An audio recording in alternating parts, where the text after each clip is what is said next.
시작하시죠. 존경하는 국민 여러분, 추석 연휴 편안하게 보내셨을 겁니다. 그러나 많이 불편하셨죠? 코로나로 또 경제 불황으로 많은 국민들이 지금 고통 속에 헤매고 있어서 저희들도 정말 죄송하고 안타깝기 짝이 없습니다. 그러나 이제 희망의 새로운 불씨를 살려야 됩니다. 저희 국민의힘에서 이 중에서 좋은 후보를 선택하면 무조건 이길 수 있습니다. 무슨 여론조사고 뭐 신경 쓸 것이 없습니다. 저 안상수는 준비된 후보입니다. 국민들이 지금 걱정 없는 삶을 위해서 일자리 문제, 주택 문제, 경제 문제를 다 해결할 수 있는 모든 방책을 다 가지고 있습니다. 일 잘하는 사람을 뽑아야죠. 지금 괜히 인기 좋다고 여기저기 쫓아다니다가는 또 여러분들 손가락 잘라내겠다 이런 얘기들이 나오시게 됩니다. 잘 들으시고 내용 있는 실제로 저 사람 믿을 만하구나. 그리고 공약이 우리의 미래를 제시하는구나. 그것을 관철해낼 능력이 있구나. 이런 사람을 잘 골라주시기 바랍니다. 감사합니다. 방금 1분 지나니까 땡 하는 종소리 들으셨습니까? 잘 안 들리시나 봐요. 좀 더 세게 쳐주세요. 시간이 다 응과되면 저희가 종으로 알려드릴게요. 자, 윤석열 후보 모두 봐라. 존경하고 사랑하는 국민 여러분, 한가위 명절 잘 보내셨습니까? 저는 어제 코로나 암흑 속에서 사투를 벌이다 세상을 등진 마포의 한 맥주집에 다녀왔습니다. 가슴이 미어졌습니다. 다시는 이런 비극이 되풀이되어서는 안 됩니다. 자영업자들은 소주성과 주먹구구식 방역 대책으로 벼랑 끝으로 내몰리고 더 이상 버틸 의지마저 잃고 말았습니다. 여러분의 힘겨운 삶, 절규를 외면하지 않는 나라를 만들겠습니다. 오늘 두 번째 토론입니다. 오늘 토론이 위기 극복을 위한 대책을 논의하고 또 이 민주당 정부의 편향된 정책에 대한 비판과 아울러서 건설적인 해결책을 모색하는 값진 시간이 되길 기대하겠습니다. 네. 다음 최재형 후보.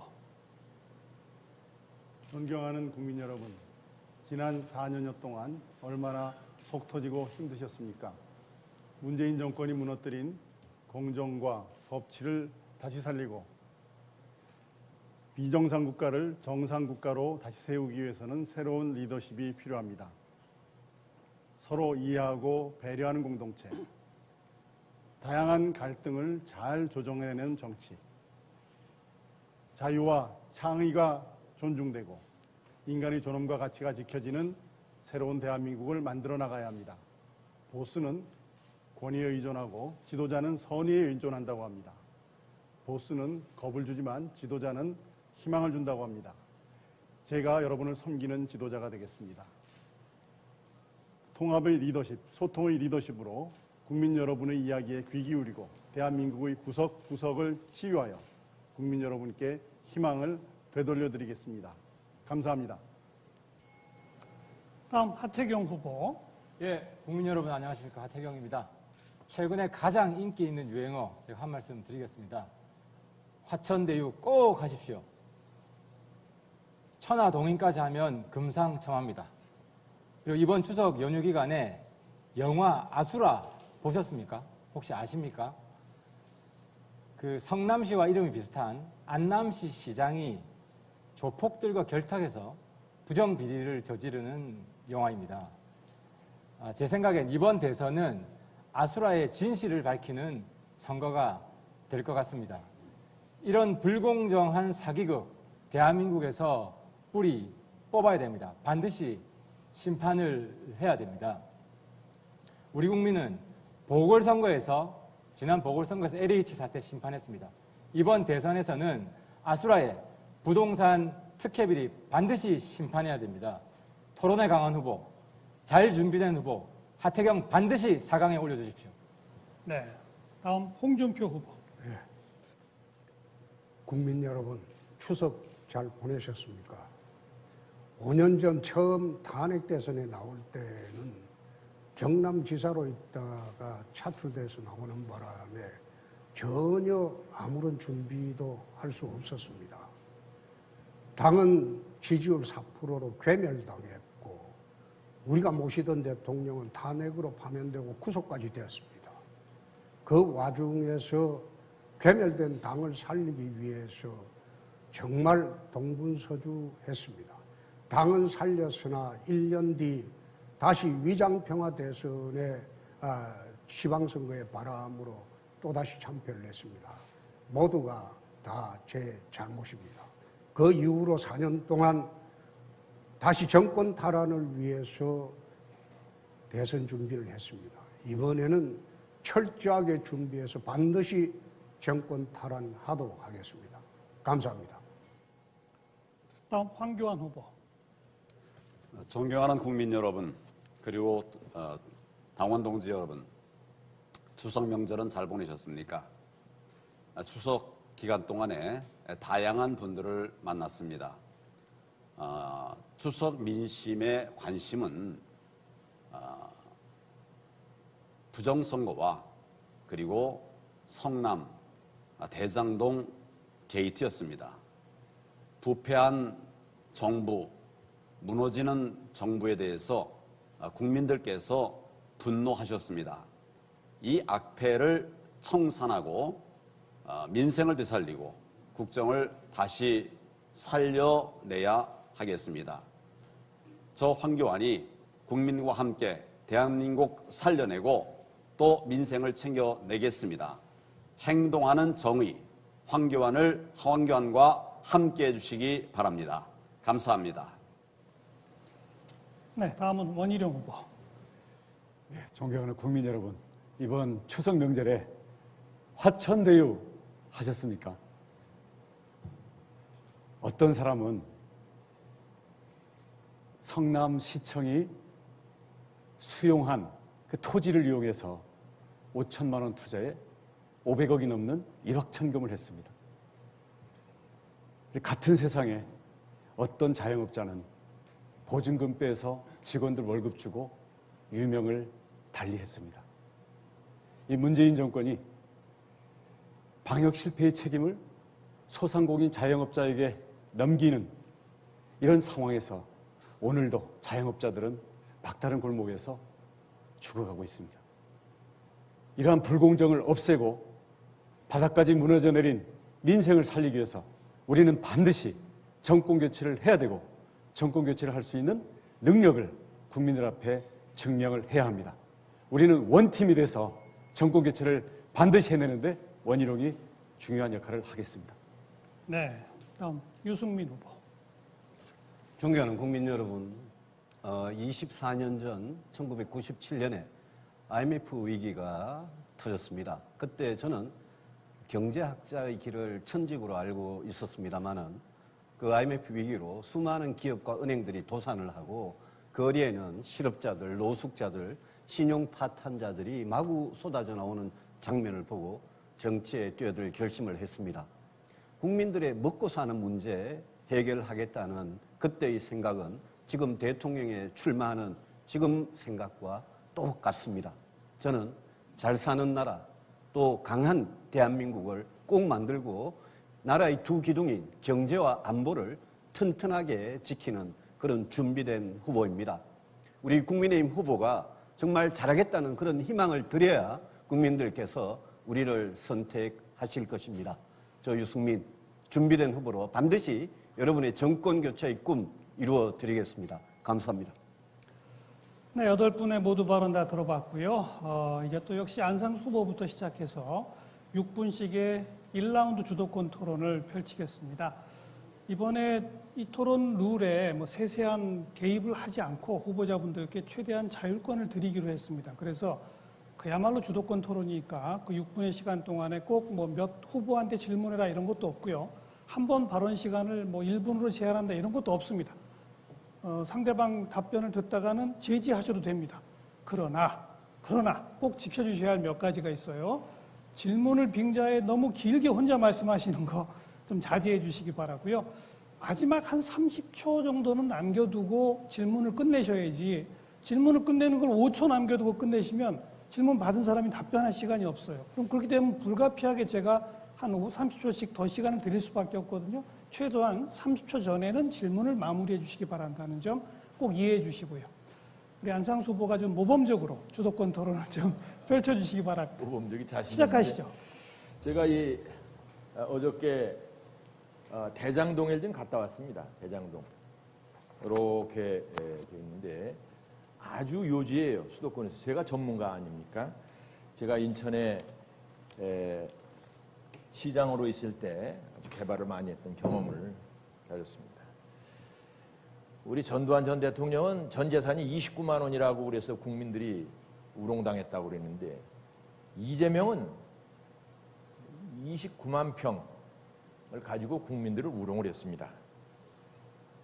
이재명이 부동산 마피아의 괴수다. 저는 그렇게 규정을 했습니다. 성남도시개발이라는 산하기관을 통해서 7명의 개인 지인들에게 4천억가량의 투기 이익을 준 현장입니다. 29만 평에다가 5,900세대를 분양해서 성남도시개발공사는 50% 주주인데 1,880억의 이익에 불과하고 개인은 지분이 7%밖에 안 되는데 4천억이나 대박난 그런 사업으로 만들었습니다. 결국은 7%, 약 3억 5천 정도의 자본으로 가진 개인이 65%, 4천억을 탈취해간 사건입니다. 단군 이래 가장 대박난 사건이죠. 공기업을 이용해서 개인들의 저렴한 땅을 빼앗고 각종 인허가 등 특혜를 제공해서 대박나게 한 사업이라는 것이죠. 이것은 이재명이 개입하지 않고는 불가능한 일입니다. 이론도 안 먹었다고 했는데 이것은 검찰이 조사해봐야 될 일인데 개인들에게 우리 공기업, 성남개발공사, 성남 시민들의 기업이 가져야 될 4천억을 줬다 그러면 이것은 명백한 배임 행위일 것입니다. 저는 인천광역시장 8년 동에 그 인천경제자유구역 송도, 영종도, 청라지구 6,400만 평을 도시개발계획을 수립하고 또 30여 개의 SPC를 관리, 감독했습니다. 송도 개발에 있어서는 연세대 유치, 글로벌 캠퍼스, 혹은 센트럴파크, 체드윅 스쿨, 글로벌 캠퍼스 등 이러한 앵커 시설들을 유치하는데 전부 다 그 개발 이익으로 건설을 해준 겁니다. 이렇게 해야만이 국제도시가 되는 건데 이재명은 보니까 이거를 전부 다 그냥 개인들한테 개발 이익을 넘겨줘 버렸어요. 그러니까 상대 후보와 토론하시면서 예, 조금 이따가 또 질문하겠습니다. 예, 그래. 아니, 우선 사건을 알려야 돼. 잘 모를 것 같아요. 또 국민들이 알아야 돼요. 이 언론에서 하도 여러 가지 얘기가 나와서 국민들이 아셔야 되기 때문에. 그래서 이재명 같이 하면 이제 아파트촌이나 되고 마는 거고, 그러기 때문에 이 시도지사가 중요하다는 것인데, 뭐 그 사람은 그것 때문에 시도지사도 아니에요. 이제 조그만 말하자면 기초단체 장인데 그렇게 엄청난 일을 저질렀어요. 그래서 이제 국민들이 사실은 여기서 또 우리가 주목해야 될 것은 이 재판 거래가 있었다는 겁니다. 재판 거래. 국민들이 가장 혐오하죠. 유전무죄, 무전유죄 이런 것인데 권실린 우리 최재형 후보께 질문을 해보겠습니다. 권순일 대법관이라고 아시죠? 네. 네. 그 자가 2020년 7월 달에 그 대법관으로서 이재명이 300만 원의 벌금을 결심해야 되는 거기에 참여 재판관이었어요. 맞죠?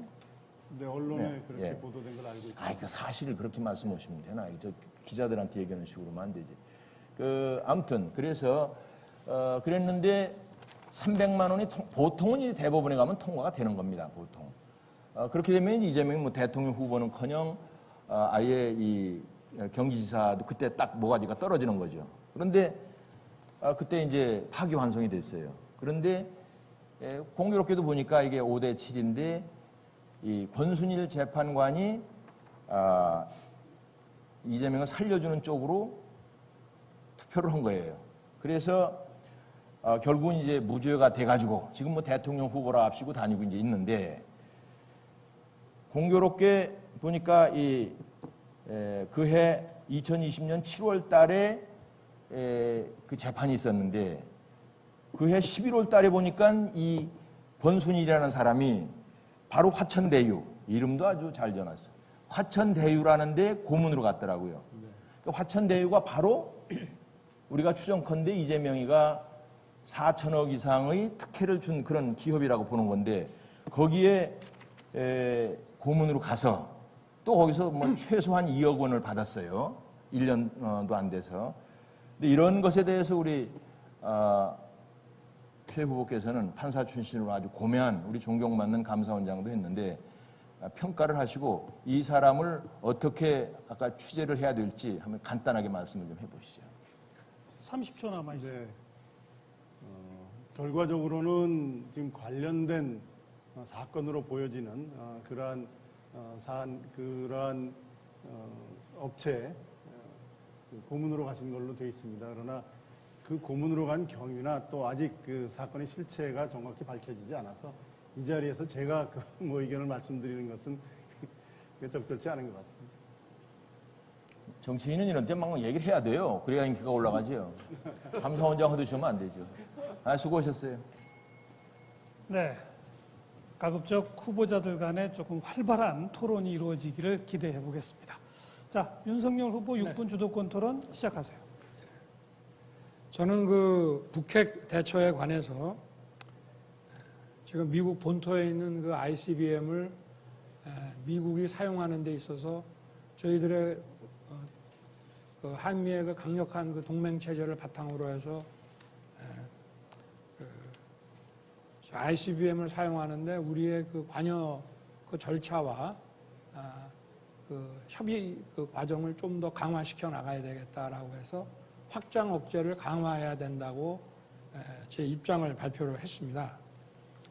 그리고 이러한 것이 미국의 정찰 자산을 한국의 미사일 그 요격 방어 시스템과 연계해가지고 북핵과 그 미사일을 초기에 요격하는 그 시스템을 만들어야 된다고 말씀을 이제 드렸는데 우리 홍준표 후보께서 종전에는 쭉 그 우리나라의 독자 핵무장을 주장을 해오시다가 최근에 블룸버그와 인터뷰에서 미국 대통령에게 나토 방식의 핵공유를 요구하고 또 미국이 요구를 들어주지 않으면 자체 핵무장 카드도 고려할 수 있다고 말씀을 하셨는데 이렇게 되면은 핵공유, 나토식으로 핵공유를 하게 되면 북한의 핵 보유를 기정사실화해서 이제 비핵화 그 외교 협상은 이제 포기하는 게 되고 핵 군축 협상으로 가게 되고 또 자체 핵무장의 경우는 이 비확산 체제의 정면 위배되기 때문에 국제사회에서 고립될 가능성도 많이 있는데 이 부분에 대한 우리 홍 후보님의 그 입장을 좀 말씀을 좀 듣고 싶습니다. 우선 그 미국이 ICBM 사용하는 거를 공유하겠다. 그건 불가능합니다. ICBM은 대륙간 탄도탄입니다. 네. 우리가 지금 중요해 하는 것은 대륙간 탄도탄이 아니고 북의 핵미사일입니다. 단거리에 날아오고. 나토식 핵공유 방식이라는 것은 내가 5년 전부터 주장한 겁니다. 전술핵 재배치하고. 그리고 나토식 핵공유라는 것은 왜 그렇게 됐는가 하면 독일의 슈미트 수상이 러시아의 구소련의 핵미사일을 동구권에 배치를 하니까 슈미트 수상이 미국에 전술핵을 재배치해달라고 했어요. 그때 미국에서 거절했어요. 거절을 하니까 슈미트 수상이 미국을 향해서 그러면 우리 프랑스와 영국처럼 우리도 핵 개발하겠다. 그렇게 하고 난 뒤에 나토의 5개국이 전술핵을 재배치합니다. 예? 그래서 핵단추를 공유하게 돼요. 그게 나토식 핵 공유입니다. 네. 제가 이야기하는 것은 나토식 핵 공유를 주장을 했습니다. 네. 그리고 이런 식으로 슈미트처럼 나토식 핵 공유를 해주지 않으면 우리도 핵 개발할 수 있다. 슈미트도 그런 방식으로 핵 균형을 이루었습니다. 네. 근데 거기는 러시아는 핵 그 보유국으로 인정받은 나라고요. 그리고 북한은 지금 비핵화를 추진해 나가는 과정이고, 그리고 미국의 그 반덴버그 공군 기지에서 ICBM을 쏘면 30분이면 날아갑니다. 그리고 전략 핵무기만이 아니라 여기에 전술핵을 달아가지고도 얼마든지 대응할 수 있는 것인데 그 유럽하고 우리나라는 실정이 완전히 다른데 이렇게 되면 핵군축으로 가게 되고 핵군축 협상을 하게 되면 유엔사 해체라든가 평화협상이라든가 주한미군 철수 같은 이런 카드를 저쪽에서 가져올 가능성이 많기 때문에 이게 일견 듣기에는 굉장히 국민들한테는 사이다 같은 느낌을 받을 수 있지만 향후에 이것이 우리가 그 핵 협상과 관련해서 다른 이 핵군축 협상을 가게 되면 국익에 굉장한 그 손해가 날 수 있다는 그런 생각은 안 해보셨습니까? 지금 그 윤 후보께서는 전술핵하고 전략핵을 지금 구분을 못하고 있어요. ICBM에 올라가는 것은 전술핵이 아닙니다. 그건 전략핵이에요. 아, 그거는 그리고 미사일을 또 아니 원거리로 갈 수 있게 하고 지금 윤 후보 진영에서 그런 말씀하시는 거는 네. 이도훈인간 그 사람이 아마 문정권의 사람입니다. 대북 정책을 하던 윤 후보께서 지금 발표한 대북 정책을 보면 이게 문재인 2기의 대북 정책입니다. 이 대북 정책 때문에 국민들이 지금 골병을 들고 있는데 윤 후보 진영의 이도훈인간 그 사람이 발표한 이 대북 충분히 정책은 이제 우리 문재인 2기입니다. 홍 후보님의 북핵 대처에 관한 입장은 제가 충분히 들었고요. 우리 유승민 후보께 간단히 하나 여쭤보겠습니다.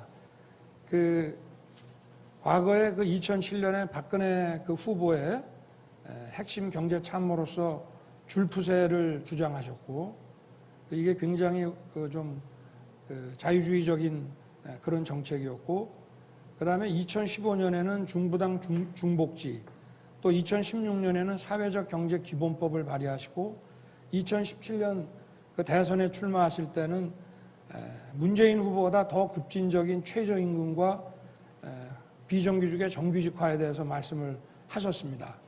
그런데 이번에는 다시 자유주의 시장 경제로 좀 돌아온 느낌인데 이렇게 쭉 경제 정책에 대한 입장이 변천을 해오셨는데 이런 것이 왜 이렇게 변화하게 됐는지 간략하게 좀 설명해 주시면 고맙겠습니다. 15초 남았는데. 예. 예? 한 15초는 더 드릴 수 있습니다. 네. 박근혜 정부 때 줄푸세는 제가 한 게 아닙니다. 네. 그러니까 잘못 알고 계시는 거고요. 중부당 중복지는 제가 나중에 후보님 의견을 여쭙고 싶습니다. 15초 더 주시는 거죠? 예. 예. 그리고 사회적 경제에 대해서 굉장히 오해를 하시는 모양인데 사회적 경제는 자본주의 시장 경제 선진국에서 이미 다 하고 있습니다. 그걸 가지고 사회주의라고 그러시면 그거는 굉장히 좀 사회적 경제에 대한 인식이 안 되시는 거고요. 2017년에 제가 문재인 후보보다 더 거기까지 급진적인 시간을 더 드릴 수가 없어서 그렇습니까? 처음에 제가 14초 남겨놓고 그러니까 처음에 제가 부탁드렸던 그러니까. 것처럼 질문이 한 최소한 5가지인데 잠깐만요. 최소한 30초 이전에는 질문을 마무리해 주십사. 그리고 제가 답변 시간 한 30초까지는 허용해 드린다고 말씀드렸고 지금 좀 미진한 말씀은 본인의 주도권 토론 시간에 충분히 활용해서 또 답변 겸 질문을 하실 수 있다는 점 말씀드리고요. 다음 최재형 후보, 네. 주도권 토론. 홍준표 후보님께 질문드리겠습니다. 문재인 정부는 이제 총체적인 불량 정부라고 할 수 있는데요. 경제도 망가지고 부동산은 말할 것도 없고 안보 약해지고 코로나 백신 엉망이죠. 여러 가지 이 문재인 정부의 실책 중에서 우리 홍 후보께서는 가장 잘못된 거 한 가지만 꼽으라면 어떤 걸 말씀하시겠습니까? 저는 경제정책으로 보죠. 예. 경제정책으로 보죠. 이게 경제정책이 소위 좌파 경제정책을 일관을 하면서 경제 주체들을 전부 압박하는 갑질 경제를 했죠. 이미 대한민국 경제는 세계 10대 강국이 되었는데 이젠 민간이 자율적으로 운영할 수 있는 그 체계를 만들어줘야 되는데 문재인 정부는 5년 내내 민간을 억압하고 국가 갑질 경제로 일관하는 바람에 이 경제가 망해버렸죠. 예, 경제 때문에 우리 국민들이 정말 많이 힘들어하시죠. 예. 지역도 일리가 있습니다만은 저는 가장 근본적인 것은 법치를 무너뜨린 거다라는 그런 생각을 가지고 있습니다. 예. 아무리 이제 좋은 뜻으로 정책을 추진한다 하더라도 그것이 헌법과 법률에 정해진 절차에 의해서 진행이 되어야 된다는 것이 이제 우리 민주주의 기본 원칙인데요. 그 부분에 대해서는 홍 후보님도 동의하시죠? 최 의원님 말씀하신 대로, 네. 최 후보 말씀하신 대로 그런 부분에 적극 동의합니다. 네. 아무리 옳은 일이라 하더라도 초법적으로 그거를 진행한다는 것은 그 자체로서 문제가 있는 거죠. 그렇습니다. 지난번에 강성노조 해체를 할 때 그렇습니다. 긴급 재정명령을 예, 예. 사용하시겠다고 그렇게 예. 말씀하셨죠. 뭐 예 아니오로만 말씀해 주시면 됩니다. 그거 지금도 요야하죠. 예, 예. 근데 요건을 한번 다시 보시죠. 요건을 보시면 그게 긴급 재정명령의 요건이 됩니다. 네. 예. 그러면은 유승민 후보께 제가 여쭤보겠습니다. 예. 강성 귀족노조 문제 이건 해결해야 되지 않겠습니까? 예. 예. 긴급 재정경제명령으로 해결하는 것에 대해서 유승민 후보의 의견은 어떻습니까? 강성노조 문제를 긴급 재정경제명령권으로 하는 것은 헌법 요건에 저는 안 맞다고 생각합니다. 강성 귀족 노조가 기득권 노조가 불법을 저지르면 지금 있는 법으로도 충분히 엄하게 저는 다스릴 수 있고 문재인 정부가 저는 지금 법이 분명히 있는데도 못 그랬다고 생각을 합니다. 그런데 그와 동시에 저는 민주노총이든 한국노총이든 노동개혁을 하기 위해서는 저는 이 대통령이 그 사람들하고 대화도 동시에 해야 된다는 생각을 가지고 있습니다. 네.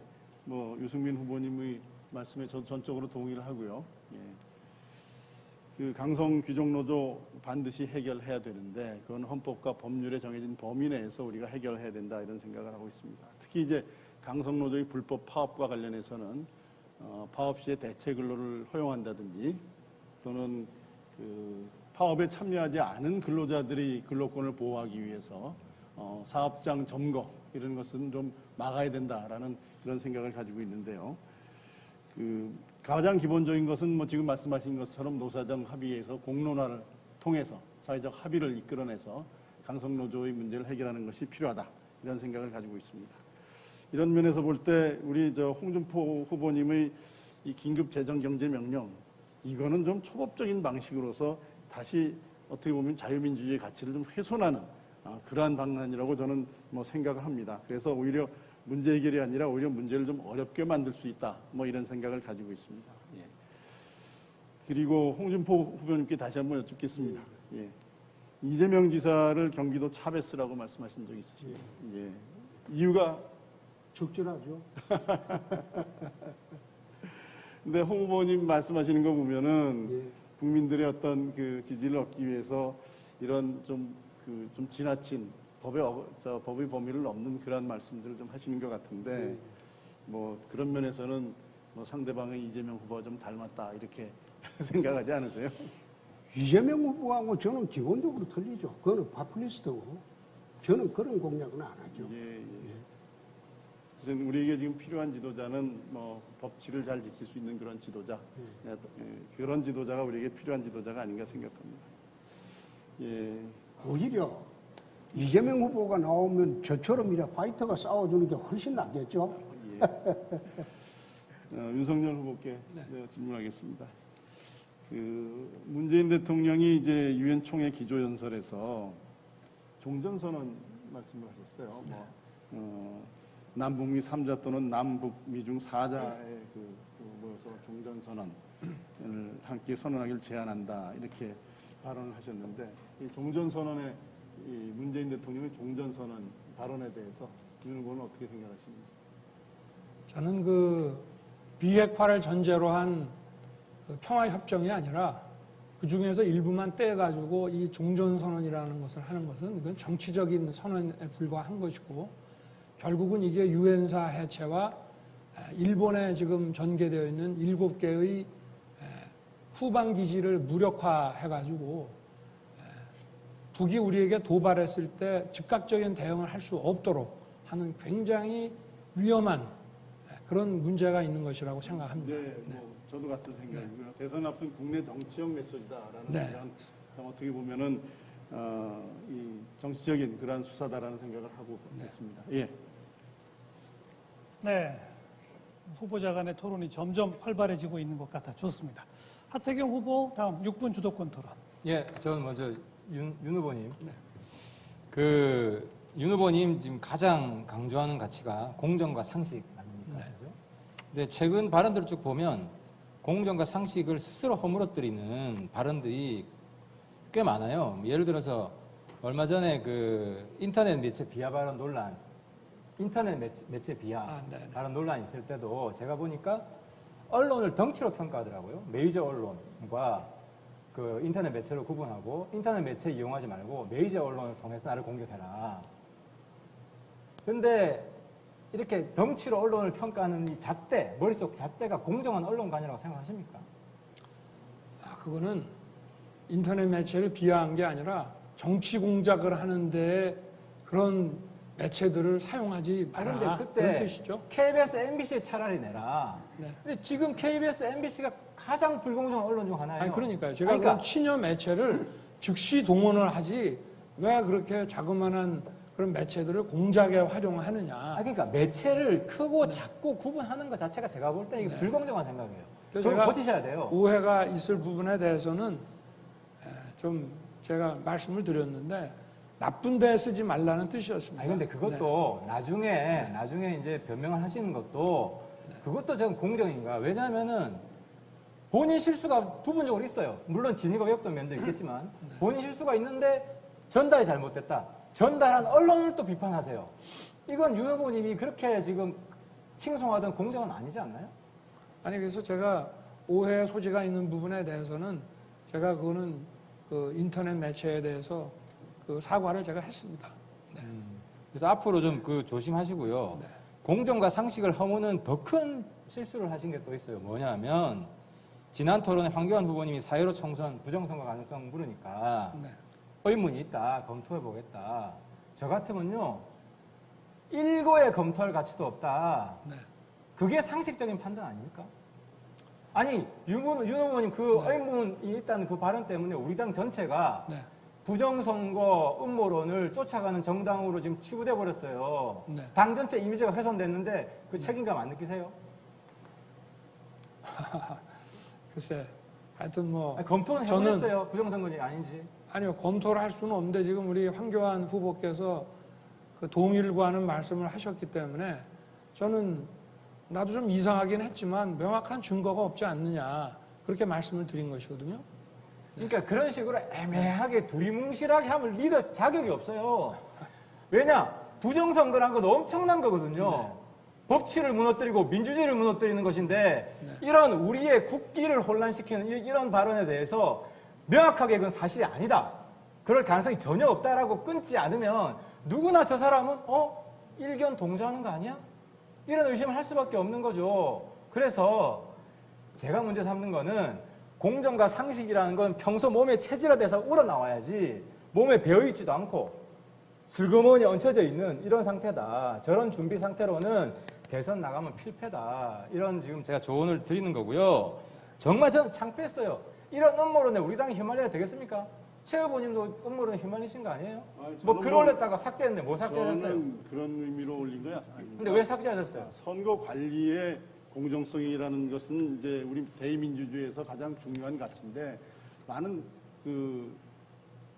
대법원에서 검표하는 과정에서 좀 비정상적인 투표지가 나온 것 때문에 대법원에서 논란이 있으니 조작된 증거가 없다고 발표를 했습니다. 물론 그렇습니다. 대법원에서 그러나 그런 판결을 했는데 평생 법조인으로 살아온 두 분이 대법원 판결을 아는지 모르는지 대법원에서 그걸 판결을 했습니까? 대법원이 입장을 냈죠. 조작된 증거가 없다고. 그리고 지금 판결이 남아 있는 거는 유효 투표는 아니냐 이거예요. 예. 조작 여부는 이미 끝났고요. 하여튼 그래서 그 뭐 부분은 저는 선거 관리의 공정성에 법관 출신 분들이 법치주의를 오히려 저는 잘못 이해하고 있다. 선관위에서는 좀 해명을 할 필요가 있다. 뭐 이렇게 말씀. 그리고 제가 황 후보님한테 질문 드려야 되는 시간이 없으니까 그 다음 라운드 하시고요. 홍 후보님 지난번에 과잉 조국 가족 도륙하는 과잉 수사다. 제가 썸 타고 있냐 하니까 뭐 철회하신 거는 잘하신 것 같고요. 다행이고요. 근데 제가 또 살펴보니까 조국과 썸 타고 있는 게 또 있더라고요. 또 있었어요? 예. 8월 14일 공약 발표를 했는데 검수완박 아시죠? 검찰 수사권 박탈하겠다. 네. 검수완박 공약을 하셨죠? 저는 그게 공약이죠. 검수완박 공약이시죠? 아니 천정부 시대 들어가면 검찰 수사권은 공소유지권으로 다 전환이 됩니다. 저는 그러니까요. 경찰의 국가수사본부를 독립시켜가지고 한국의 FBI로 만들고 전 수사권을 거기 주자는 거예요. 그러니까 검찰의 수사권을 폐지하고 FBI를 검찰의 주자는 거 수사권은 공소유지에 한해서만 보안 하자. 수사를 하죠. 그렇습니다. 정확하게 말씀하셨는데 그건 대선- 그 글을 제가 다 읽어보니까 정치 검찰 때문에 대한민국이 혼란스럽다. 예. 그래서 검찰 수사권 폐지하고 보안 수사만 하게 하자. 근데 이게 조국의 검수완박이랑 똑같아요. 조국이 뭐라 그랬냐면요. 조국이 검찰의 기본적 수사권을 박탈하고 공소 유지를 위한 보충 수사만 하자. 한 글자 다른데 예? 후보님께서는 보완 수사만 허용하는 것이고 예? 조국은 보충 수사만 허용하는 거예요. 근데 이게 평소 소신이에요? 검수완박의 평소 아니, 소신입니까? 대통령 요번에 처음 나온 이야기 아니에요? 아니 대통령 선거 공약에 내 발표를 했습니다. 지난번에도 했어요. 지난 그럼요. 대선 때도. 제가 그 거짓말이에요. 출마 선언을 거짓말. 제가 지난번에 아니, 보니까 후보님. 한 적이 없어요. 하 후보님. 경찰, 검찰 같이 주자고 했지. 하태경 후보님. 검찰 수사권 폐지한 적이 하자고 주자고. 하태경 없어요. 후보님. 잘못됐어요.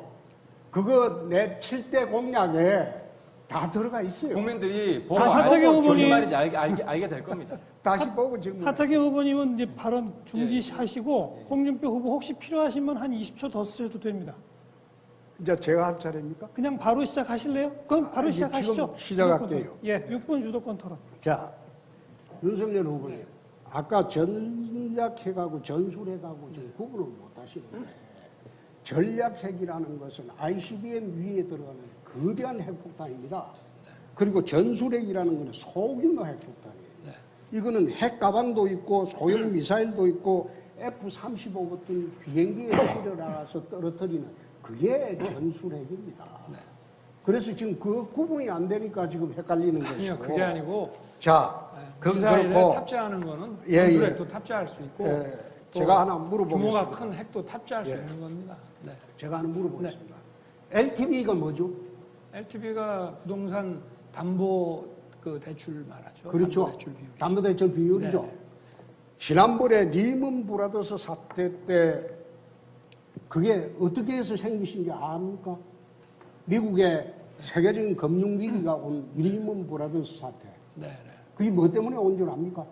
그게 이제 부동산 담보대출 채권을 가지고 계속 그 SPC를 여러 차례 만들어 가지고 어느 한 군데서 이제 부실이 나니까 연쇄적으로 부실이 나서 이제 아니, 그렇게 된 거죠. 그게 이제 사실상 담보대출 비율입니다. 네. 응? 저신용 그 자들에게 담보대출을 가득 해줘놓고 네. 그게 이제 부동산이 폭락하니까 네. 문제가 생긴 거예요. 그게 세계적 금융위기로 갑니다. 지금 중국의 흥다라고 지금 문제가 됐죠. 네, 네. 예? 이 부동산 개발에서 지금 중국에서 금년에 부동산 개발에서가 도산한 게 275개예요. 네. 흥다라는 그룹도 세계적인 이 부동산 회사인데 중국에 한 2위 정도 되죠.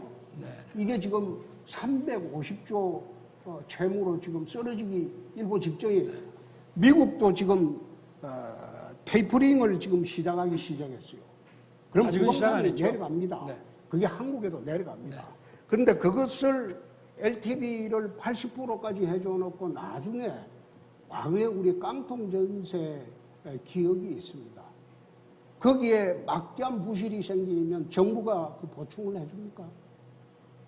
보충을 해줄 자신 있어요? 아니 제가 말씀드린 그 LTV 80%는 청년 원가 주택이고 주택 가격 자체가 시가의 한 절반 정도밖에 안 되기 때문에 그 80%라고 해봐야 그것을 나중에 처분됐을 때 기준으로 하면 40% 정도밖에 안 되는 거고 LTV를 정한다, 한도를 정한다는 거는 그 실링만 정하는 거지 각 금융기관이 DSR이나 DTI 같은 걸 통해서 자율적으로 판단할 수 있다 이런 말씀입니다. 여러분요. 네, 원가주택이라고 하는데 그게 원가에 공급합니까? 그렇습니다. 원가에? 네. 원가에 그런 공급을 하면 거기에 공공에서 부담해야 되는 금액은 얼마입니까?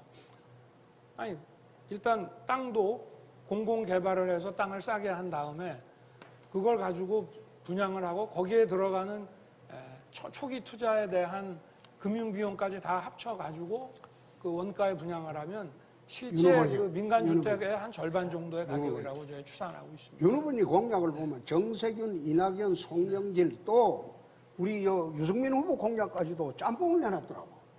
그래 해가지고 윤 후보님 공약이 아니에요. 이거는. 아닙니다. 전부 그래 해놓고 이 부동산 분야에 이번에 최고들이 아이디어를 낸 겁니다. 핵균형 공약도 보니까 그거 하면서 국익 우선주의라고 이야기했죠. 네. 그 제가 한 이야기입니다. 아니, 그런데 국익우선주의라는 그런 말을 식으로 누구는 공약을 못 자꾸 쓰겠습니다. 발표를 하니까 네. 자기 고유의 생각으로 하는 공약이 아니고 참모들이 만들어준 공약을 그대로 발표를 하니까 문제가 커지는 거예요. 어떻게 무슨 문제가 생각하십니까? 있습니까? 아니 국위구선이라는 말도 특허가 있습니까? 알겠습니다. 지난번에 사형제 이야기를 하니까 저보고 두테르테의 시기라고 했죠. 네. 두테르테가 어떻게 했습니까? 두테르테는 마약과의 전쟁을 하면서 무기를 사용하라고 했어요. 그러니까 마약 사범을 검거하는 과정에서 피살 사건이 한 1000명 이상 나왔어요. 그걸 비난한 거예요. 제가 이야기한 거는 사형이 흉악범이 확정된 사형수가 형소법 465조를 보면 법무부 장관은 6개월 내 집행하여야 한다고 되어 있습니다. 그럼 대통령이 돼서 법무부 장관한테 465조 법을 준수하라고 지시하겠다는 겁니다. 그건 두테르테 시하고는 틀리죠. 그거 한번 답변해 주세요. 아니 우리 홍 후보님께서 그 말씀하신 게 언론에서 제가 기사로 딱 봤을 때는 흉악범은 사형시키겠다 이렇게 말씀을 하셨거든요. 그렇죠. 그래서 그런 뭐 예를 들어서 대법원에서 확정된 것을 내가 집행하겠다 이렇게 말씀하신 게 아니고 흉악범은 사형시키겠다 이렇게 말씀을 하셨기 때문에 그거는 대통령이 그 사법 판결까지 이런 사법 절차에 영향을 줘서는 안 된다. 그리고 행정의 수반인 대통령은 범죄 예방을 최우선으로 해야 된다. 아니, 그 말씀이죠. 예, 예. 네. 윤 후보님, 네. 검찰총장 하셨습니다. 네. 예? 검사 26년 하셨어요. 근데 어떻게 그걸 그래 해석합니까? 형사소송은 465조가 아니 뭐 제가 두테르테 했다고 해서 그래서 우리 홍 후보님이 두테르테는 아니지 않습니까? 아이, 그냥 그런 저 유머러스하게 말할 수도 있는 거지. 홍준표 후보님 주도권 토론 시간 다 지났습니다. 자, 다음은 황교안 후보 6분 주도권 토론 시작하세요. 예, 지난 1차 토론회에서 저는 대법원이 주관한 재검표 때 실제로 나온 불법 투표지들에 대해서 말씀을 드렸습니다.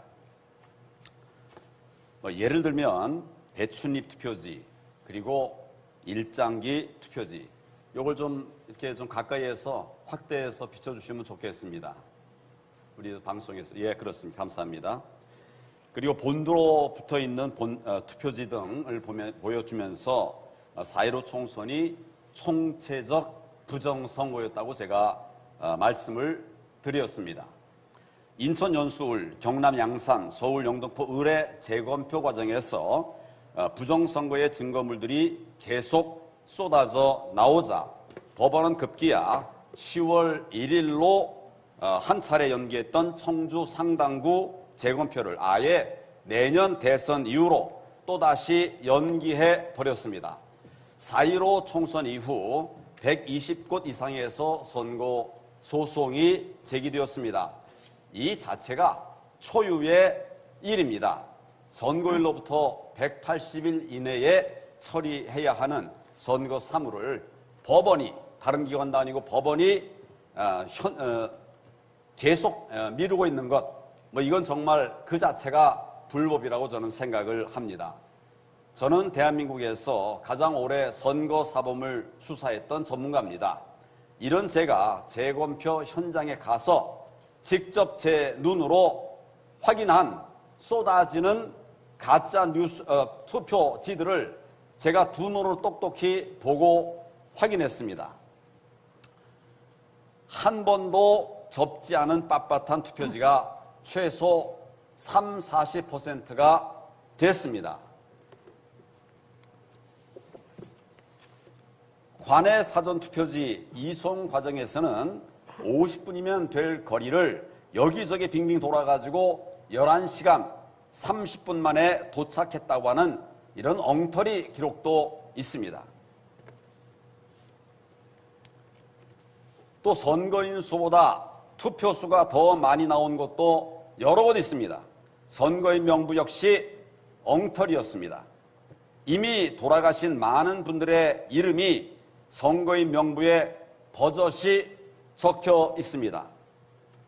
한번 보십시오. 영등포 을에서는 134세 2명을 비롯해서 사실상 유령 인물인 100세 이상 투표 선거권자가 46명이 됐습니다.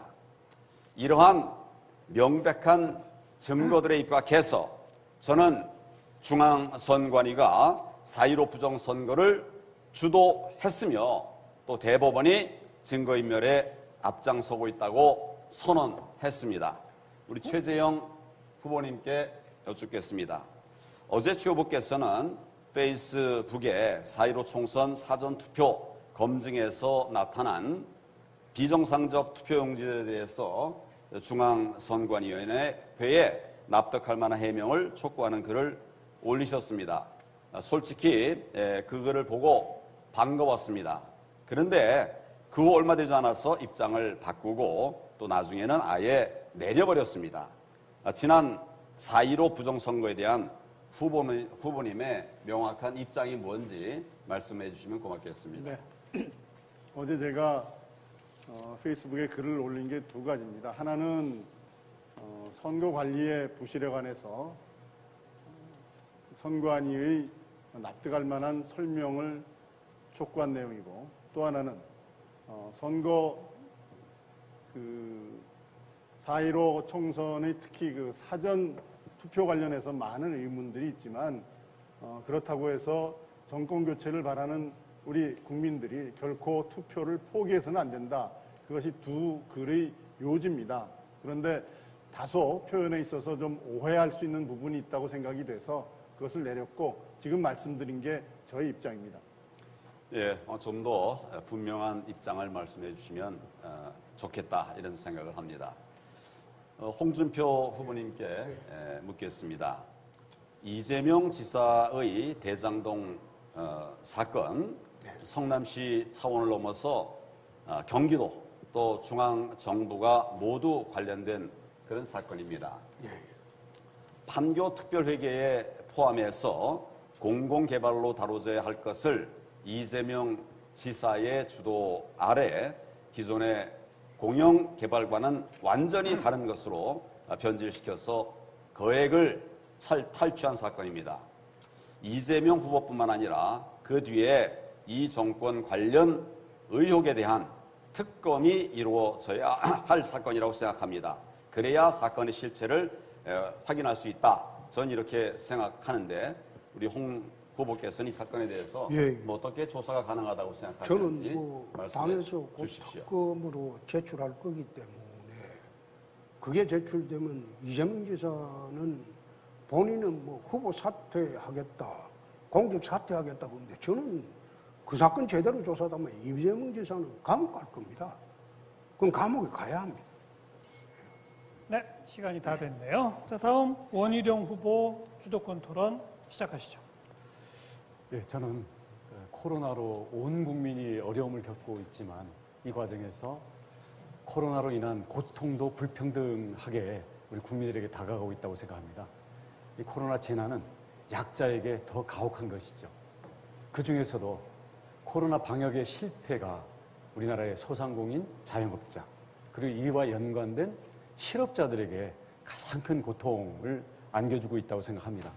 코로나가 설사 이후로 회복이 된다 하더라도 우리 경제가 다시 활력을 찾는 데 있어서 이번에 몰락하고 말라 죽어가는 우리 자영업자, 소상공인, 그리고 실업을 겪게 된 이런 어려운 층들이 우리 경제에 두고두고 큰 부담으로 남을 것입니다. 바로 이것 때문에 저는 대통령 예비후보로서 출마하고 정책을 마련하면서 코로나 회생을 위한 이런 특단의 대책이 필요하다. 그래서 100조 원 규모를 조성해서 50조 원은 손실보상, 50조 원은 이후에 소상공인, 자영업자, 그리고 취약층들의 이후에 생존 능력을 키울 수 있는 방향으로 써야 된다. 그렇게 해서 제 1호 공약으로 발표를 한 바가 있습니다. 이미 한 석 달 전에 발표를 했습니다. 윤석열 후보에게 묻겠습니다. 아마 여러 후보들의 공약들을 보신 것 같은데 소상공인 또는 코로나 회생 공약에서는 아마 제 공약이 제일 완벽한 것 같아서 고스란히 갖다 쓰신 것 같은데 맞습니까?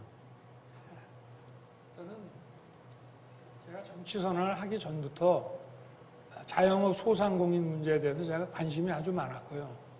그래서 우리 자영업 연구원장도 만나고, 그리고 이 부분에 대해서는 저도 전문가들과 함께 연구를 많이 했고, 다만 우리 원희룡 지사님의 이 정책도 참 배울 점이 많다, 그런 생각을 하고 있습니다. 정책 갖다 쓰는 건 좋습니다. 근데 그 때문에 별명이 하나 새로 붙은 거 알고 계십니까, 혹시? 어떤 거죠? 그 카피 닌자라고 혹시 아십니까? 네, 나중에 한번 차이가 좀 찾아보십시오. 많은데 제가 이따가 여쭤보겠습니다. 예, 네. 저 애니메이션 나루토에 나오는 아주 인기 있는 캐릭터입니다. 네. 아마 여러 후보들의 공약을 갖다 쓰는 것은 사실은 있을 수 있죠. 우리는 또 원팀 아니겠습니까? 근데 문제는 어떤 공약이 나올 때는 그에 따른 현실에 대한 매우 심각한 인식, 그리고 거기에 있는 수많은 현실에 있어서의 문제들에 대해서 고민하고 토론하고 해서 그게 묻어 있는 거거든요. 이게 없이 말과 아이디어만 내놓게 되면 결국 그에 따른 현실에 부닥쳤을 때 그 힘이 안 나오는 거겠죠. 깊이가 안 나오는 거고. 그리고 이것은 특히 이제 우리끼리는 원팀이니까 뭐 그렇다 치더라도 아마 우리 상대방, 제가 볼 때는 뭐 이재명 후보가 나올 것 같습니다만은 아마 그 토론의 그 이빨과 발톱에 갈기갈기 상처를 입을 가능성이 많다고 보여집니다. 앞으로 물론 많은 정책팀들을 거느리고 계신데요. 이런 점들이 우리가 원팀 정신에서 공통 공약을 아예 만들면 좋겠고요. 그런 점에서 앞으로 정책 토론으로 이어가도록 그렇게 하겠습니다. 다음 우리 유승민 후보에게 이어서 묻겠습니다. 저는 지난 토론 후에 토론이 끝난 그 즉시 우리 자영업자 분들이 최근에 한 25명 정도가 유명을 달리하셨습니다. 어떤 분들은 원룸 보증금을 빼서 직원들 월급 주고 유서 쓰고 가신 분들도 있고요.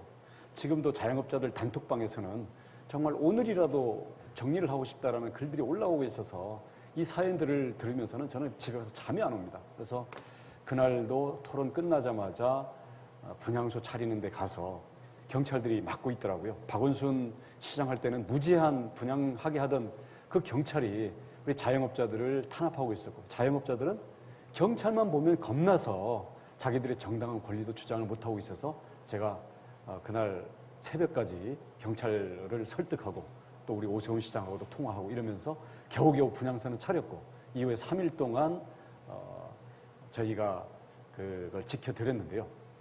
우리 유승민 후보께서는 우리 자영업자들 회생을 위해서 몇 가지 뭐 채무 정리라든지 아니면 이자 탕감 또는 손실보상 뭐 이런 점들에 대해서는 공약을 내신 걸 봤습니다. 뭐 당연히 들어가야 될 내용인데요. 근데 지금 당장 자영업자들은 영업을 하게 해달라는 겁니다. 그리고 정부 당국의 확진자 추적 실패라든지 백신 확보 실패로 인해서 이 부담을 자영업자들에게 덤태기 씌우는 것을 중단하고 당장 위드 코로나에 가능한 방향을 최대한으로 좀 해달라. 근데 그 점에 대해서 명확한 목소리를 내신 거를 못 들은 것 같아서요. 예. 위드 코로나 그리고 예. 집권 정권 교체 이전의 자영업자 대책들을 어떻게 해야 될지 그 점에 대해서 말씀을 듣고 싶습니다. 그동안에 비효율적이고 경직적인 그런 영업 제한이나 영업 금지, 특히 시간별로 인원수를 제한하는 이런 거는 저는 합리적으로 바꿀 필요가 있다고 생각합니다.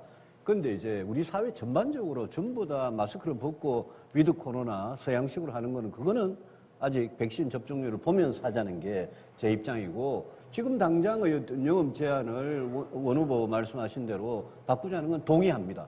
저는 오히려 거꾸로 원 후보께서 말씀하신 50조 원이라는 게 그게 손실 보상을 하는데 50조 원으로 과연 가능할까? 그게 오히려 조금 의문입니다.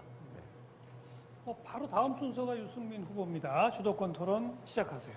제 질문을 드리기 전에 우리 황교안 후보님께서 저렇게 애타게 4.15 총체적 부정선거를 말씀하시는데, 윤석열 후보님, 지난해 총선이 총체적 부정선거였습니까? 답변이